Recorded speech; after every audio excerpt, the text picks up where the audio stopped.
It's me, KG Chris Gardner, owner of the Houston Round Ball Review. How y'all doing out there? The brackets have been announced, seating, everything. Get ready to make your predictions, your bracket challenges, all those fun things. But I want to touch on something pertaining to a school in the Big 12, Iowa State, and them being a two seed. No surprise to me. I'm going to explain why.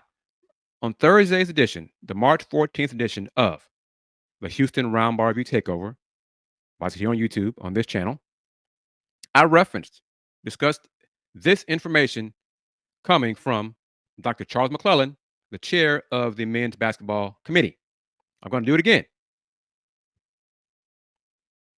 During a Zoom call, Dr. McClellan commented on the benefit of playing a strong non conference schedule. Quote, as we near the beginning of this year's selection meeting, keep in mind this is from last Wednesday, the Zoom call, I would like to speak on behalf of some of my colleagues on the committee to express our concern with evaluating teams that have not played a strong non conference schedule this year. There has been much written and said about this topic. Therefore, we believe it is worth me commenting on this matter. First and foremost, as it pertains to the committee's objectives this week in selecting, seeding, and bracketing the 36 best at large teams, along with the 32 automatic qualifiers, we will use the publicly shared resources we have at our disposal to assist with the evaluation process. One of those resources is the non conference strength of schedule. How each committee uses that data is a personal choice. It's important to note that we also will use the overall strength of schedule, which is inclusive of a team's entire body of work. Nevertheless, the non conference strength of schedule is a resource that has been in place for decades. A long term concern is that poor non conference scheduling, including teams playing multiple games against non Division One opponents, is not good for the health of college basketball, particularly the regular season. A good non conference game not only offers a team the opportunity to enhance their resume, but also helps popularize the game in the early stages of the regular season. Teams that elect not to play a strong out of conference schedule make it difficult to evaluate them for an at large berth to the tournament, particularly if they do not perform at a high level within their conference. This is a matter that the committee will certainly discuss this summer as part of its annual review. End quote. Later in the call, I asked Dr. McClellan, in your opinion, what can be done or would you like to be done for teams in power conferences to schedule tougher in non-conference? His answer, quote, well, that's a decision based upon the individual schools. Again, we try to not look at it from a conference standpoint. Each individual institution has their own scheduling needs and their scheduling philosophies. Obviously, being in Houston and your covering of those teams and power conferences as well as AQ conferences, you know that each team, each coach has their different philosophy. As a basketball committee, we want teams to play a competitive schedule. And if you play a competitive schedule, it gives us more data to be able to make the best decision. And I think that's ultimately what we're asking for, end quote. Now you're saying, Chris, that's a lot of stuff there, man.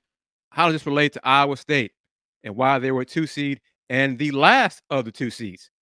Here you go. Check this out.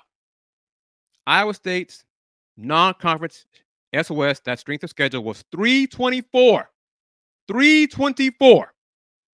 Look who they played non-conference. 9 of the non-conference games. 5 of them, the teams were ranked 300 and worse.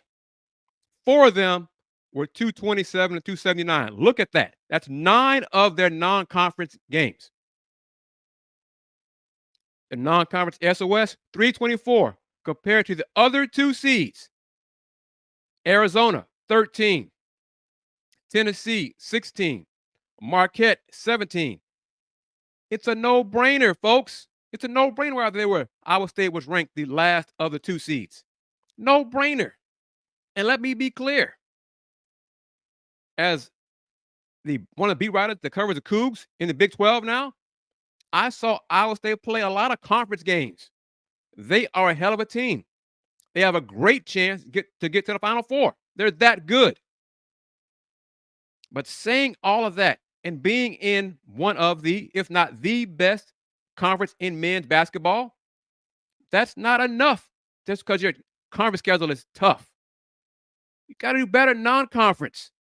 What is it saying about if the committee would have awarded them a 1 seed with a 324 non-conference strength of schedule?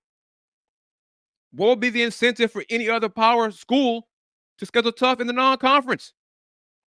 And then you hear more media folks nationally saying in November and December, pre-conference, boy, college basketball is missing the boat here by not having more marquee matchups in the non-conference portion of the schedule. Well, you can't have it both ways. You want teams to have better marquee matchups non-conference, but then you seem shocked when Iowa State was the last of the twos with a 324 non-conference strength of schedule. Come on. Wake up. Man, one more time. Iowa State is a hell of a squad. Hell of a squad. I did not need to see them thump Houston by 28 to know that already. They were a hell of a squad before that matchup, before that thumping of the Cougs. But don't ignore what teams do in non-conference. That still matters.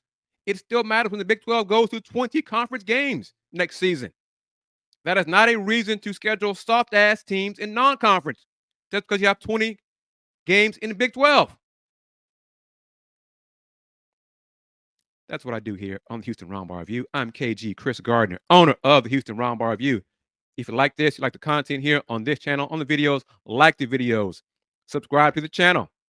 Tell your friends about this video, other shows here, Let's Rage Cougs, Let's Talk Houston Rockets, Folks Talking Sports, and all the other videos from locker room conversations, etc. Spread the word about the Houston Roundbar Review. And always remember it. Or maybe you're new to it. The Houston Roundbar Review. Since 1994, the Houston Roundbar Review. Local name. Global perspective. Take care. Peace.